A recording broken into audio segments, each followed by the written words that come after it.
आदाब, नमस्कार। आप देख रहे हैं INN चैनल। मैं हूं शेख अहमद अली। इस न्यूज़ बुलेटिन में आइए नजर डालते हैं दिन भर की बड़ी खबरों पर। हैदराबाद में पुराने शहर के हरिबौली इलाके में एक तेज रफ्तार जाइलो कार ने राहगीरों को टक्कर दे दी। इस हादसे में 7 अफराद के जख्मी होने की इत्तला है। सभी जख्मियों को इलाज के लिए उस्मानिया जनरल हॉस्पिटल मुंतकिल किया गया।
బండి బడుకు తీసుకుపోయింది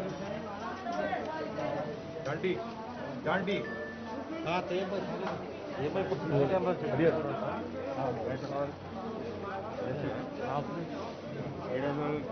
नहीं लेते, मालूम हमारे को यहाँ का पूरा रूल्स मालूम, आपको जैसा मालूम तुम्हारा कौन है भाई है? कोई साली बन मर गई वो औरत मर गई।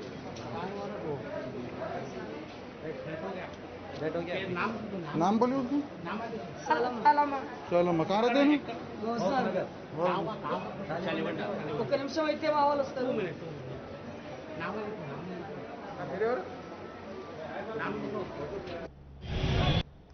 डायरेक्टर सेहत-ए-आमा तेलंगाना डॉक्टर श्रीनिवास राव ने रियासती हाईकोर्ट में रिपोर्ट पेश करते हुए कहा कि रियासत में प्राइवेट अस्पतालों में कोरोना के इलाज मायनों के सिलसिले में आजम तरीन शरहों का तयन किया गया है। उन्होंने कहा कि 70 प्राइवेट अस्पतालों के खिलाफ 350 शिकायत वसूल हुई हैं। 30 शिकायत की यकसुई करते हुए मुतासरीन को 72,20,000 रुपए की रकम वापस दिलवाई गई। बकिया मुतासरीन के साथ इंसाफ की कोशिश की जाएगी। रियासत में कोरोना की सूरत हाल पर मामले की हाईकोर्ट ने समाअत की, जिसमें श्रीनिवास राव ने अपनी रिपोर्ट अदालत में पेश की। उन्होंने निशानदेही करते हुए कहा कि रियासत में रोजाना तकरीबन 1,17,000 कोरोना के टेस्ट किए जा रहे हैं। मुस्बित शरह 1% से कम हुई है। रियासत में टीका अंदाजी का अमल जारी है। 28,76,000 अफराद को दूसरा डोज, 68,48,000 अफराद को पहला डोज दिया गया। रियासत में अब तक 1,94,00,000 अफराद को टीके दिए गए हैं। इस माह की 29 तारीख तक मरकज से 10,76,000 डोजेस तलब किए गए हैं। इंतहाई जोखिम वाले ग्रुप से ताल्लुक रखने वाले 23,11,000 अफराद को टीका देने का अमल मुकम्मल कर लिया गया। बैरूनी ममालिक जाने के ख्वाहिशमंद 6,874 तुलबा को टीके दिए गए। कोरोना की तीसरी लहर का सामना करने के लिए हुकूमत की जानिब से तमाम इंतजाम किए गए हैं। सरकारी अस्पतालों में 27,141 बिस्तरों में से 10,244 बिस्तरों को ऑक्सीजन के साथ तैयार रखा गया है। बकिया 16,914 को ऑक्सीजन के साथ लैस करने के इंतजाम किए जा रहे हैं। नीलोफर अस्पताल समेत दीगर अस्पतालों में बच्चों के लिए खुसूसी 6,000 बिस्तरों को तैयार रखा गया है। बच्चों के इलाज के सिलसिले में कमेटी कायम करते हुए मशवरे लिए जा रहे हैं। बच्चों के इलाज के लिए दरकार दवाओं को तैयार रखा जा रहा है। रियासती हुकूमत ने वाज़ेह किया कि 1 जुलाई से शुरू होने वाले स्कूलों में तुलबा को लाजमी तौर पर हाजिर होने की ज़रूरत नहीं है। इस सिलसिले में महकमे तालीम के प्रिंसिपल सेक्रेटरी संदीप कुमार सुल्तानिया ने रियासती हाईकोर्ट में एक हलफनामा दाखिल करते हुए स्कूलों की कुशादगी से मुतालिक तफसीलात से वाकिफ करवाया। हाईकोर्ट में आज 1 जुलाई से शुरू होने वाले स्कूलों पर समाअत हुई। इस मौके पर महकमे तालीम की जानिब से अदालत को मुख्तलिफ उमूर से वाकिफ करवाया गया। अदालत ने सरकारी वकील से दरियाफ्त किया कि आया तमाम जमातों के तुलबा को स्कूल में हाजिर होना पड़ेगा, जिस पर सरकारी वकील ने 3 दिन के अंदर मौकूफ को पेश करने का अदालत को तयखुन दिया। जबकि स्पेशल सेक्रेटरी महकमे तालीम संदीप कुमार सुल्तानिया ने अदालत को बताया कि 3 दिन के अंदर स्कूलों में तुलबा की हाजिरी से मुताल्लिक गाइडलाइंस जारी किए जाएंगे, जिसमें इस बात की वजाहत की जाएगी कि कौन सी जमात के तुलबा को शख्सी तौर पर स्कूल में हाजिर होना चाहिए। उन्होंने बताया कि तालीमी इदारे तलबा के सरपरस्तों से इजाज़त हासिल करते हुए ही उन्हें क्लासेस में शिरकत की इजाज़त देंगे। क्लासरूम की तालीम के अलावा ऑनलाइन तरीक़ेकार पर भी तालीम दी जाएगी, जिस पर अदालत ने हुकूमत को हिदायत दी कि वह अंदरून एक हफ्ता मुकम्मल तफसीलात पेश करें। मरकजी इलेक्शन कमीशन ने तेलंगाना के सीनियर कांग्रेस कायद व साबिक वजीर बलराम नायक पर 3 साल के लिए इंतखाबात में मुकाबला करने पर पाबंदी आयद की है। रियासत में यह पहला वाकया है कि मरकजी इलेक्शन कमीशन ने एक साबिक रुकने पार्लियामेंट को असेंबली और लोकसभा के इंतखाबात में मुकाबला करने पर पाबंदी लगाई है। जराये के मुताबिक साल 2019 के इंतखाबात में बलराम नायक ने महबूबाबाद पार्लिमानी हल्के से मुकाबला किया था। बताया गया कि उस वक्त उन्होंने जो इंतखाबी खर्चा किया था उसकी तफसीलात को मुकर्ररा वक्त में इलेक्शन कमीशन को पेश नहीं किया गया, जिस पर मरकजी इलेक्शन कमीशन ने बलराम नायक के खिलाफ कार्रवाई की। साबिक वजीर बलराम नायक के खिलाफ 3 साल तक इंतखाबात में हिस्सा लेने पर पाबंदी आयद करते हुए रियासती chief electoral officer Shashank Goyal ने गेजेट नोटिफिकेशन जारी किया है। वाज़ेह है कि बलराम नायक साल 2009 में महबूबाबाद लोकसभा हल्के से मुकाबला करते हुए कामयाबी हासिल की थी। बादअज़ा उन्हें वज़ीर आज़म मनमोहन सिंह की काबीना में शामिल किया गया था। इस मामले पर सफाई देते हुए बलराम नायक ने कहा कि उन्होंने इस मामले पर तफसीली वजाहत पहले ही इलेक्शन कमीशन को पेश कर दी है। वह इस मामले में अब इलेक्शन कमीशन से दोबारा नुमाइंदगी करेंगे और साथ ही अदालत जाने की तैयारी करेंगे।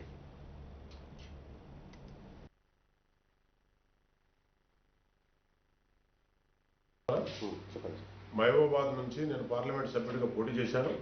పార్లమెంట్ సభ్యుడిగా పోటీ చేసినప్పుడు ఎలక్షన్ కమిషన్ అన్నీ కూడా సబ్మిట్ చేశాను, కాగితాలన్నీ కూడా సబ్మిట్ చేశాను కలెక్టర్ ఆఫీస్లో. అయినప్పటికీ కూడా ఇవాళ ఎలక్షన్ కమిషనరు సరి అయిన మీకు డాక్యుమెంట్స్ నాకు అందలేదని చెప్పేసి సరి అయిన చేయలేదని మేము ఆల్రెడీ సబ్మిట్ చేశాం. సరి అయిన డాక్యుమెంట్స్ అందలేదని చెప్పేసి ఎలక్షన్ కమిషనర్ గారు 3 సంవత్సరాల వరకు వెయిట్ చేస్తామని చెప్పి వెయిట్ చేశారు. కానీ నేను మొత్తం సబ్మిట్ చేశాను కాబట్టి నేను తప్పకుండా ఏ కార్యకర్త కూడా బాధపడవలసిన అవసరం లేదు. ఏ కార్యకర్త కూడా బాధపడవలసిన కాంగ్రెస్ तेलंगाना हुकूमत ने इंटरमीडिएट बोर्ड के नतायज के गाइडलाइंस जारी कर दिए हैं, जिसके मुताबिक तुलबा ने साल अव्वल में जो निशानात हासिल किए थे वही निशानात उन्हें साल दुवम में भी दे दिए जाएंगे। इस साल प्रैक्टिकल इम्तहानात के 100% मार्क्स दिए जाएंगे। गुज़िश्ता साल अव्वल में नाकाम तुलबा को 35% मार्क्स दिए गए और साल दुवम में भी उनको 35 निशानात ही दिए जाएंगे। अगर हुकूमत के इस फैसले से तुलबा नाखुश हैं तो उनके लिए बहुत जल्द इम्तहानात मुनक़िद किए जाएंगे। वाज़ेह रहे कि कोरोना वायरस की वजह से इस साल इम्तहान मुनक़िद नहीं किए गए थे। हुकूमत ने सभी इंटरमीडिएट तुलबा को कामयाब करार दिया था।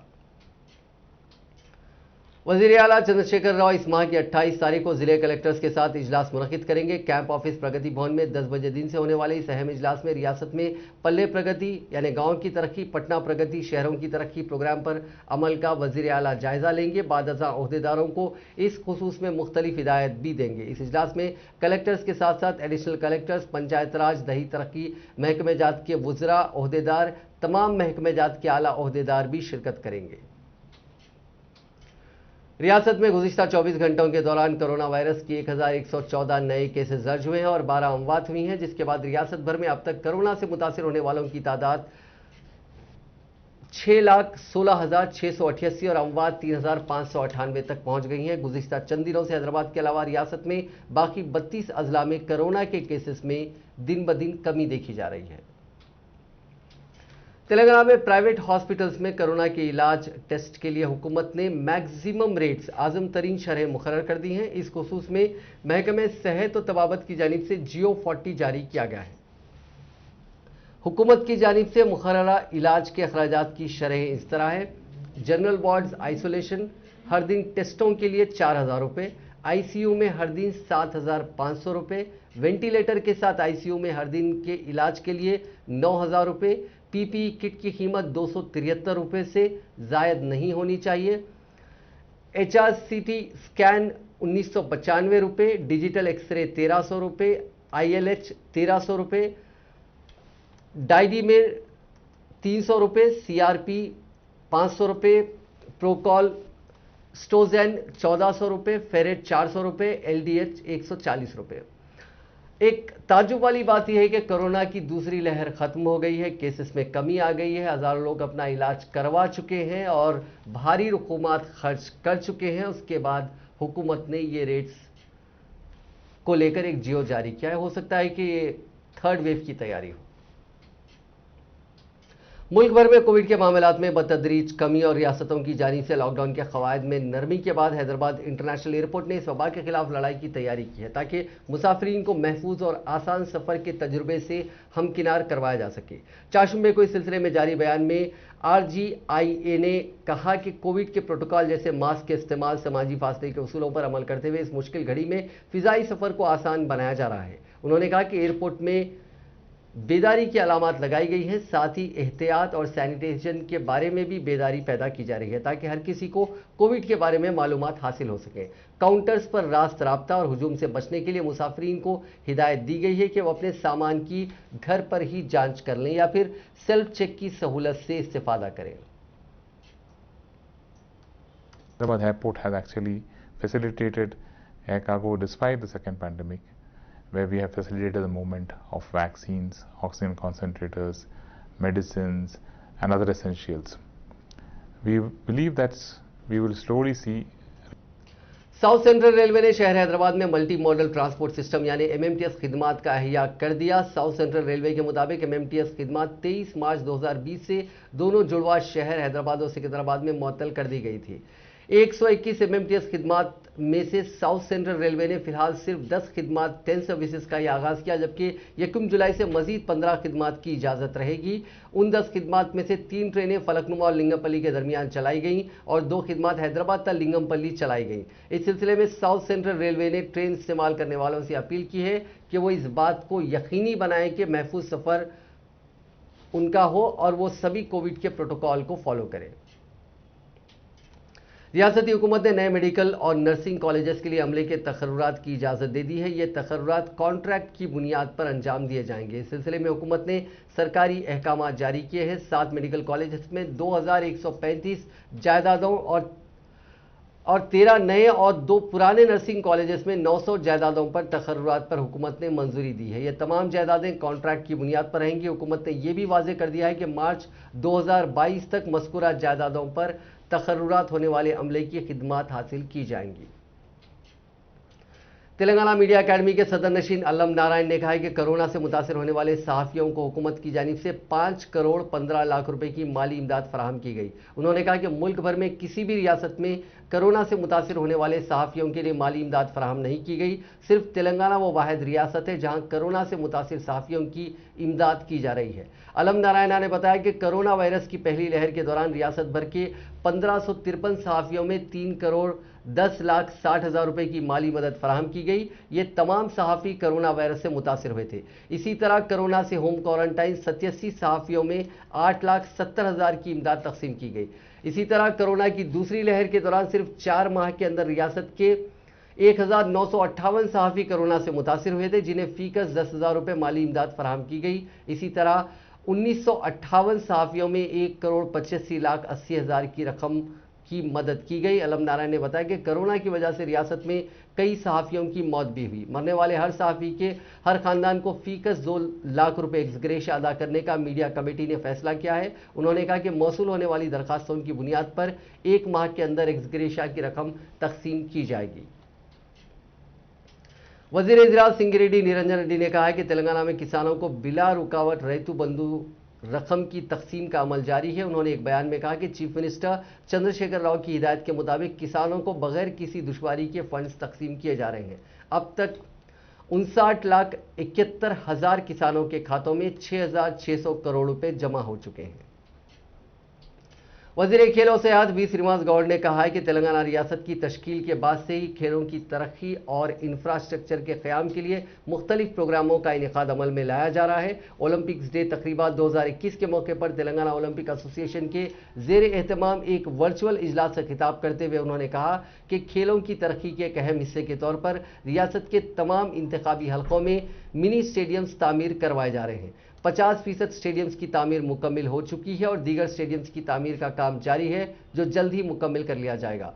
श्रीनिवास गौड़ ने बताया कि रियासत में खेलों की तरक्की के लिए एक पॉलिसी मुरतब करने के लिए काबीना की एक ज़ैली कमेटी मुकर्रर की गई है, जो जल्द ही अपनी रिपोर्ट पेश करेगी।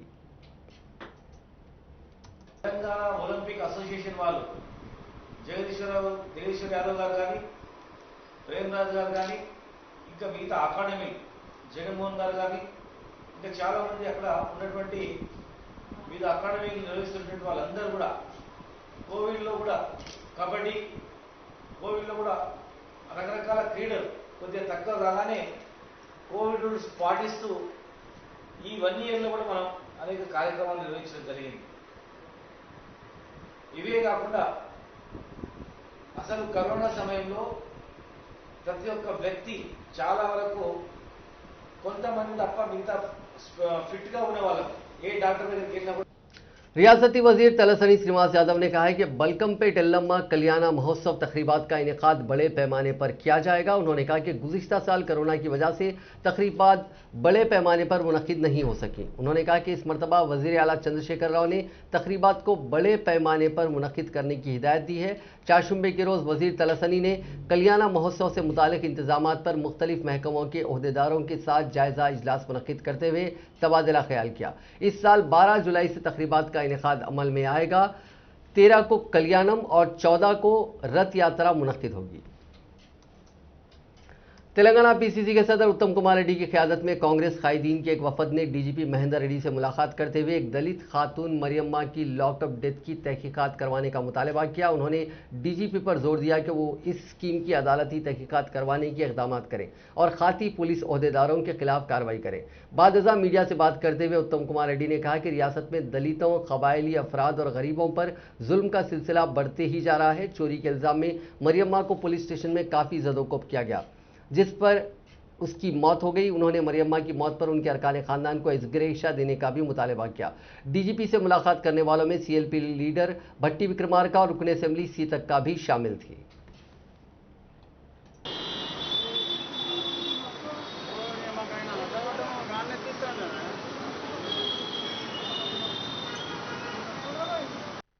हमने डीजीपी साहब के पास आए थे 2 इशू में रिप्रेजेंट करने के लिए। एक था कि दलित लेडी मरियम्मा का डेथ पुलिस कस्टडी में हुआ था, उसके बारे में कंसर्न पुलिस ऑफिसर्स पे SC/ST एक्ट लगाना, 302 लगाना, और जो सीनियर पुलिस ऑफिसर्स है, जो कमिश्नर्स है, उनकी लेवल पे भी उनको सस्पेंड करनी चाहिए। दूसरी चीज, खम्मम में और बहुत जगह इस राज्य में पुलिस फोर्स एक पॉलिटिकली यूज कर रहे हैं। ये गलत बात है।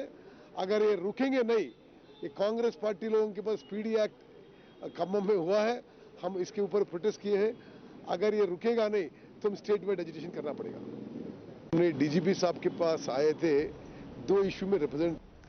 तेलंगाना कांग्रेस पार्टी के फ्लोर लीडर भट्टी विक्रमार्का ने कहा है कि तेलंगाना को बचाने के नाम पर टीआरएस पार्टी एक नया ड्रामा शुरू कर रही है। मीडिया से बात करते हुए उन्होंने कहा कि गुज़िश्ता 1 साल से संगमेश्वरम से आंध्र प्रदेश वाले 1 साल हर दिन 11 टीएमसी पानी मुंतकिल कर रहे हैं, लेकिन टीआरएस हुकूमत इस पर खामोश बैठी रही और अब तेलंगाना को बचाने के नाम पर ये नए ड्रामेबाजी कर रहे हैं।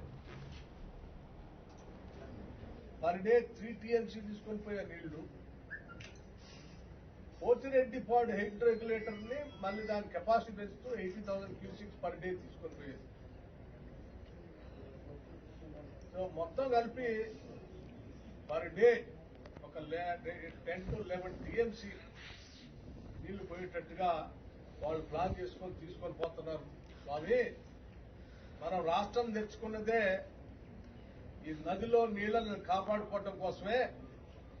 మీరు నిద్ర లేకుండా నిద్రపోతా ఉన్నారు, దీని మీద ఫైట్ చేయండి అని అంటే వీళ్ళు దొంగల పడ్డ 6 నెలలకి కుక్కలు మొరిగినట్టు కనీసం।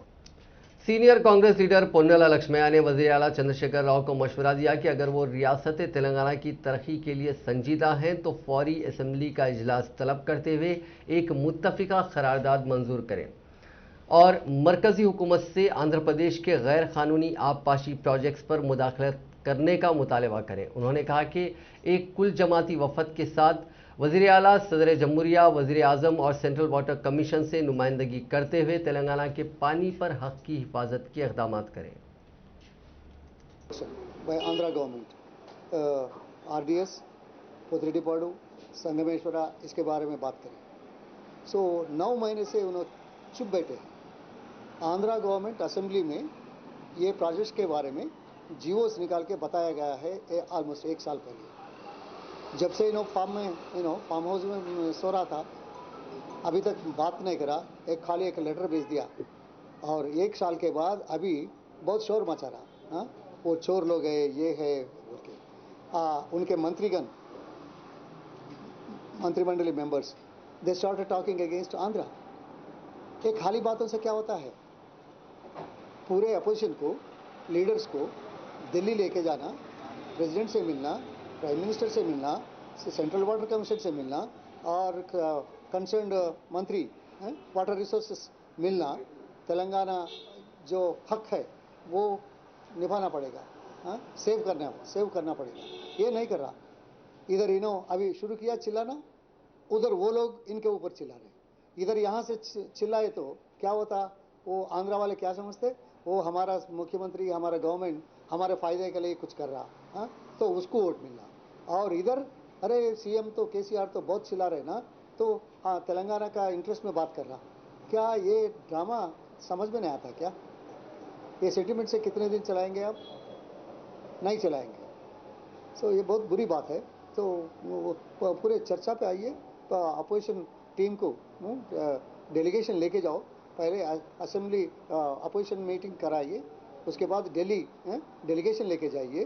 तेलंगाना के लिए सब मिलके फाइट करेंगे। आप इतना मदद कर रहे हैं ना मोदी को, क्या हो रहा? क्यों ये काम नहीं कर रहे हैं आप? तेलंगाना इंटरेस्ट में क्यों नहीं बात नहीं कर रहे हैं? क्यों नहीं जा रहे हैं पार्लियामेंट में? क्यों बात नहीं करें? और प्रधानमंत्री से आप मिले हैं, क्या बात करें? ये बातों में क्यों बात नहीं कर रहा? So you are not interested, you are only interested in the sentiment. अलहदा रियासत तेलंगाना की तहरीक में सरगर्मी के साथ हिस्सा लेने वाले उस्मानिया यूनिवर्सिटी तुलबा लीडर जे सुरेश पर हमले का वाकया पेश आया। सुरेश के आबाई जिले सूर्यपेट के पातरला पहाड़ इलाके में 20 नामालूम अफराद ने उन पर हमला कर दिया।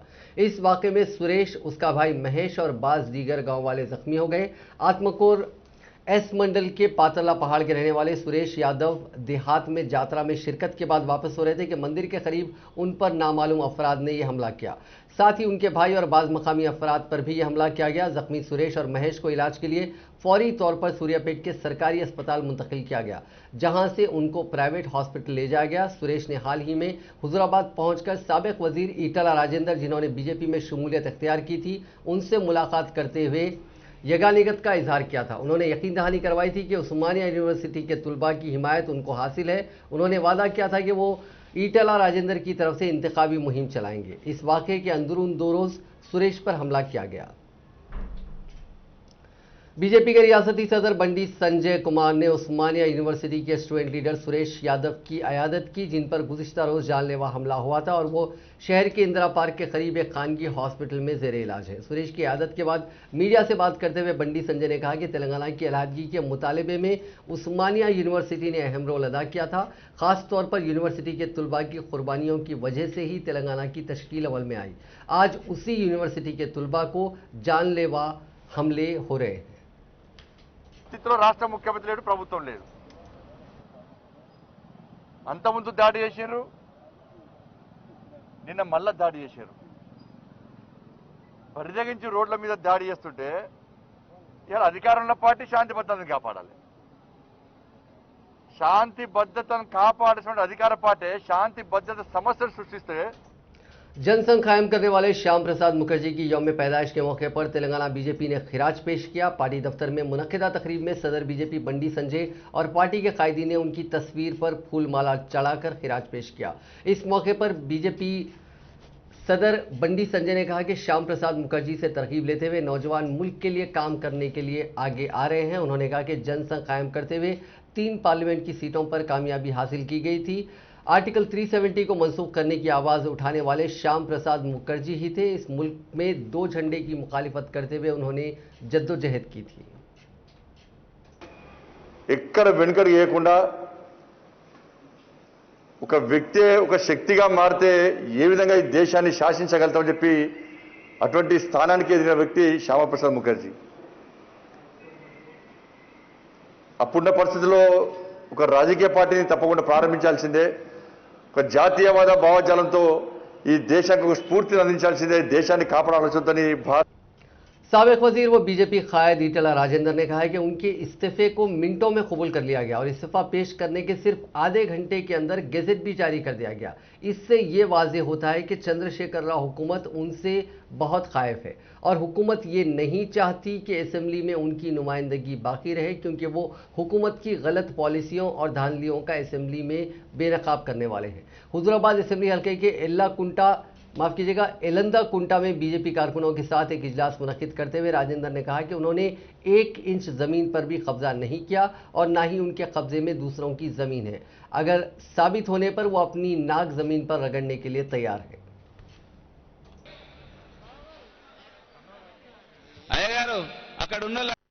జాగల పంచాయత కదా అంటాను. నా భార్య స్పష్టంగా చెప్పింది, 1 ఎకరం అసైన్మెంట్ భూమి కనుక నా దగ్గర ఉంటే నేను ముక్కు నేలకు రాస్తా, లేకపోతే ముఖ్యమంత్రి నేలకు రాస్తాడా, ముఖ్యమంత్రి నేలకు రాస్తా అని చెప్పి ఆమె కన్నీళ్ళతో చెప్పింది. ఇక అంతకంటే ఎక్కువ నేను చెప్పలేదు. నాకు తెలిసి ఏ కుటుంబంలో ఏ ఆపద వచ్చినా మనిషి చచ్చిపోయింది బిడ్డ, వాళ్ళకు 11వ చేయడానికి డబ్బులు లేవంటే నేను వచ్చేది. చదివించడానికి పెద్ద స్కూల్ వేసిన బిడ్డ చదవస్తుందని నాకు ఫీజు వెళ్తలేదు బిడ్డ అని చెప్పి ఫీజు కట్టుండే నేను. బిడ్డ పెళ్లి చేస్తున్నా, నాకు ఎవరు లేరు బిడ్డ అంటే సాయం చేస్తుండే నేను. वाईएसआर तेलंगाना पार्टी ने रियासती वजीर प्रशांत रेड्डी की जानिब से साबिक वजीर आला डॉक्टर वाईएस राजशेखर रेड्डी और उनके अफराद खानदान के खिलाफ नाजेबा अल्फाज इस्तेमाल करने की सख्त मजम्मत की और रियासती वजीर को इंतबाह दिया कि वो अपनी जबान पर काबू रखें। पार्टी कायदीन इंदिरा शोभन और भूमि रेड्डी ने कहा कि वाईएस राजशेखर रेड्डी ने रियासत के अवाम की फलाह के लिए कई इकदाम किए थे, मगर रियासत को कर्जदार नहीं बनाया था। తిరిగి మంత్రి పదవులు తెచ్చుకున్నటువంటి వ్యక్తి ఇవాళ వేముల ప్రశాంత్ రెడ్డి గారు, ఆయన ఇరిగేషన్ మంత్రి గారు. ఆయన గుర్తు చేసుకోవాలి ఫస్ట్, అది ఆయనకైనా ఒకసారి నెమరు వేసుకోవాలి. నేను ఏ మంత్రి హోదాలో మాట్లాడుతున్నాను. ఆయన రోడ్డు రవాణాకి సంబంధించి ఒక్కనాడు రివ్యూ లేదు, ఒక్కరికి కూడా అందుబాటులో ఉండడు. కానీ ఆయన ఇచ్చినటువంటి నేపథ్యంలో ఇరిగేషన్ డిపార్ట్మెంట్ ఇవాళ కేసీఆర్ గారి దగ్గర ఉన్నది, ఇరిగేషన్ కేసీఆర్ దగ్గరే ఉన్నది. कल पालमोर डिस्ट्रिक्ट में R&B मिनिस्टर वेमुल प्रशांत रेड्डी ने राजशेखर स्वर्गीय वाईएस राजशेखर रेड्डी के बारे में जो गलती का बात किया, उसके बारे में आज प्रेस मीट हुआ। वो तेलंगाना आने के पहले वाईएस राजशेखर रेड्डी साहब तेलंगाना के एंटी से किया, उसका बेटा तेलंगाना के यादाद्री भुवनगिर जिले में पेश आए सड़क हादसे के बाद गाड़ी से गिरी मछलियों को मकामी अफराद की बड़ी तादाद लेकर चली गई। तफसीलात के मुताबिक जिले के लिंगोजीगुड़ा में बोलेरो गाड़ी के ड्राइवर ने उसका तवाजुन खो दिया, जिसके नतीजे में गाड़ी उलट गई। हादसे के सबब उस गाड़ी में रखी कैट मछलियां जिनका इस्तेमाल पर तेलंगाना में पाबंदी है आयद है, बड़े पैमाने पर सड़क के किनारे गिर पड़ी। उन मछलियों को देखकर मकामी अफराद उन मछलियों को ले जाने के लिए दौड़ पड़े और उन्हें अपने घरों को ले जाने में कामयाबी हासिल कर ली। बताया जाता है कि मछली की ये किस्म इंसानी जिस्म के लिए नुकसानदायक है, इसके बावजूद लोग बड़ी तादाद में उससे अपने घरों को ले गए। ये मछलियां तेलंगाना के नारकटपल्ली से कर्नाटक के बीदर मुंतकिल की जा रही थी। जिले खम्मम में पेश आए सड़क हादसे में एक शख्स हलाक हो गया। यह हादसा कल शब जिले के तुनकेली इलाके में उस वक्त पेश आया जब नामालूम गाड़ी ने 2 व्हीलर को टक्कर दे दी। इस हादसे में वाईएसआर कॉलोनी का रहने वाला शिवा हलाक हो गया। हादसा इतना शदीद था कि शिवा मौके पर ही हलाक हो गया। इत्तला मिलते ही पुलिस वहां पहुंची, जिसने लाश को पोस्टमार्टम के लिए भेज दिया।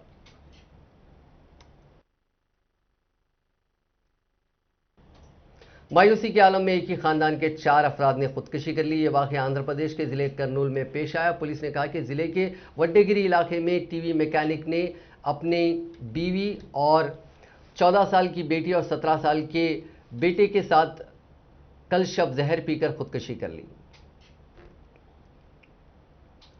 नाजरीन, इस न्यूज़ बुलेटिन में बस इतना ही। देखते रहिए INN चैनल।